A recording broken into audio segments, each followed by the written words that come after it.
I was having a really good conversation with a good friend of ours, Steve Freeman, and Steve's Southwood down in Peachtree City, and he said you got to think back, go back in history, and what caused the teams to be formed is because that the brokers were getting to a point to where they couldn't deliver on the value that they needed to provide to the agents because they were getting squeezed on margins. And then that forced them to not to be able to provide the value to the agents. And that's where the teams were formed, right? So we were talking a little history yesterday. And so what I hear, everything that you just said resonated with that conversation to the point of, man, now I'm in a model to where I can provide the value that the brokers should be able to provide and really do what is needed. That's like, I'm like, because it comes down to the model, right? It removes so many constraints, but we'll come back to that. But I want to take us back to Key West and that transformation from Key West 1 to Key West 2. Yeah. So we left Key West knowing that we had now a blueprint or a structure that we can actually do our masterminds with here in Atlanta. So I knew that I knew EXP is a cloud-based brokerage, and everybody is elsewhere. They don't have really a place in order to meet. So I knew that we had to set something up where people can get together and share information. I just didn't necessarily have the structure down packed. So when we went to Key West, that provided the structure. It provided us with the information of, hey, we need to do this, one.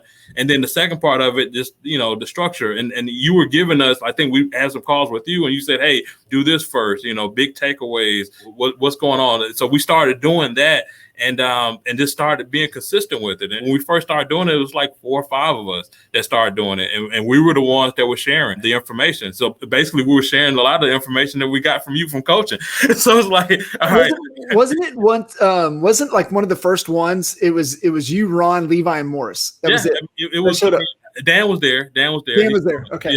Yeah. So it really wasn't very many people, but everybody shared. One person pick a topic and we'll present on it, and everybody got something out of it. And really, that's all it was at first. But then, as somebody else would join, they'll come, and then somebody else would join, they'll come, and then it got to the point where somebody asked a question. They said, "Well, this other person, they're not with EXP, but can I invite them?"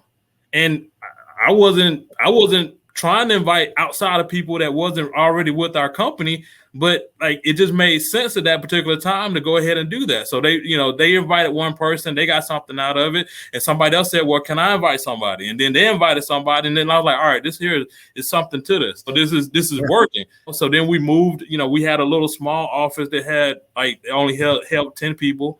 So we moved out of that conference room to another conference room that held about 25, 30.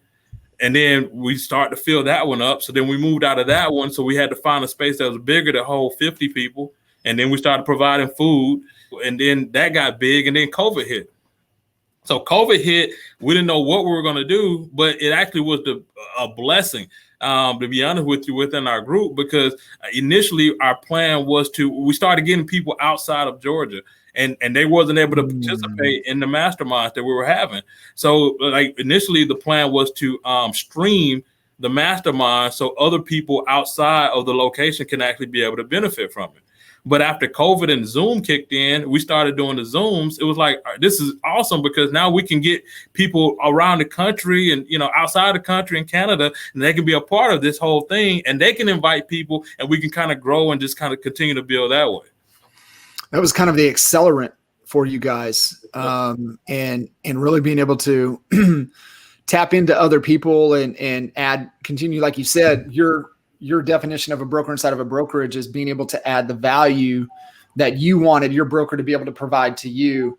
And so now we've got a platform to where we can get people's attention and really take advantage of it. And you had me on one time. I was honored. It's, being able to tap into different people to be able to come in and just always adding value. Man, so I want to just say thank you to the Honey Badger Nation in and of itself, because we've had people, man, outside of our RevShare group that have come to the mastermind and shared and provided tremendous value to our group. And I mean, I am so thankful for that. And I'm willing to do that for anybody else as well. So, I mean, it's amazing how this company is great in and of itself, but our Honey Badger group is always sharing, always giving.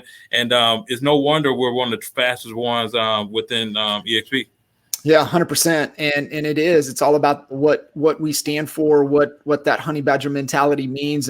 But it's also come from a place of abundance and not coming from a scarcity mindset. And I think that's, where you see a lot of the brokerages still out there today that are dying on the vine are still fighting with scarcity. And what the model allows is more, collaboration coming from an abundant standpoint. Right. So think about even that mastermind in Key West prior to EXP, that was exclusive to market territory. Right.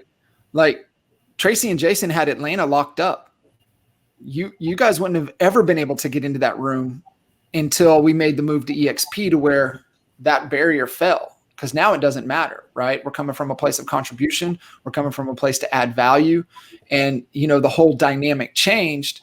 And it really allowed us to add more value almost at scale. And so that's really the power of this organization, this company, and the business model that we're all plugged into. It allows us to share freely and, really support each other. And there's not a person in the group that you can't hit up that wouldn't get on the phone and help you. I mean, we've all seen it, right? You've experienced it, and it's really, really cool. Really cool. So we're there. We're bumping back into rhythm again through COVID. Now things are starting to open back up. Where are you guys focused right now, moving into the rest of this year as people are thirsty for events, and are we getting back into that rhythm? What are you guys doing right now? Yeah, absolutely. I mean, we got a boot camp coming here in Atlanta next month. We did a boot camp in Dallas, and it was so good that we wanted to have it here in Atlanta. So Levi kind of spearheaded that whole thing, and we jumped on board. And it's funny with the events, like you never know how things are going to work, especially when you're doing something of a big scale. And but we did it at Top Golf. We committed to a lot more than we thought we should commit to, but it paid off. I mean, the event sold out, but more importantly, like the people within that normally can't get to a Dallas or can't get to some of the other places within Atlanta or surrounding, South Carolina. We got people in South Carolina, North Carolina, Florida. They got a short drive, drive down here, and they get to hear you talk to them about listing presentation, buyer presentation, mindset, where they probably would not have gotten that before. So it's all about events right now. So we want to do that one, and we want to have that one to lead off into a whole lot more events going forward. Yeah, 100%. And it really is powerful. And I remember going through the process, and I think for everybody listening in, if you're going to jump in and start doing events, you got to get real clear on what the objective is. And I remember jumping on the first call with you guys. And that was the very first thing we talked about. I was like, hey, okay, so what's the goal? Right. And you guys kind of, pinged and ponged a little bit. And then I think Levi and yourself said, hey, we want our people trained. All right, cool. So we're all in agreement that the first goal is to train people. And then, hey, what's the secondary goal? And so anytime that you guys do events, you got to remember, you got to answer those two questions. What's the main goal? What's the secondary goal? And then it's like, okay, well, how are we going to monetize this event? Because most people get frustrated with doing events because they're shelling so much money out of pocket. This one's a little bit higher production scale. So this one has a little bit bigger of investment. But like what you were sharing, you're doing events at your office, into other office spaces, coordinating, arrangements. So after this big event, what are you guys excited about event wise after this one, or back to the masterminds, back to the trainings? What's on the radar? Yeah. So, I mean, it's going to be back to the masterminds. We do a Monday focus every first Monday of the month. Masterminds every second Friday of the month. We do a coaching call every 2 weeks on Wednesday. So we got that going on. And we're actually planning on, I talked to Dan actually today about doing like a Q&A once a week as well. I mean, just really focusing in on helping the agents, helping the people within our group, being able to provide value, helping them to be able to sell more houses and deal with the situation that they got dealing with every day. The reality of it is, from my experience, is like everybody's not going to be able to do rev share initially. Like they have an immediate need. And that immediate need normally is, hey, how do I sell more houses to continue with my lifestyle that I've got going on right now? So if we can help them with that immediate need, but at the same time be able to provide a venue or avenue where they can invite people to help them with their event, their need, then not only are they going to be able to get help, but they're going to be able to grow within the company and bring people on in the EXP. So one of the things that we do is we send a text message out for all of our events. And I'll send that to my frontline agents. And usually that text message is uplifting whoever the speaker is for whichever one of those are. So if it's you, say, hey, John Kitchen's going to be our presenter for our mastermind, John Kitchen's, and then we'll do a laundry list of all your accomplishments. And then we'll do the Brian Carruthers, if I was you. If I was to get you in on this mastermind, is that something that you would want to do? So I'll send that out to all my frontline agents. But then at the top, I'll have on there, this is for you, and invite 10 other agents.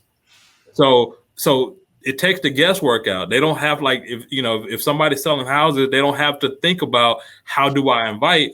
All you do is copy, paste, text that out. And then you start getting responses from it. So that's really the whole thing. So if we can continue to have more events and continue to add more value and continue to have the invites to be consistent, where it's automated, where it's duplicatable, then I mean that's our whole plan of growth from that. I love it.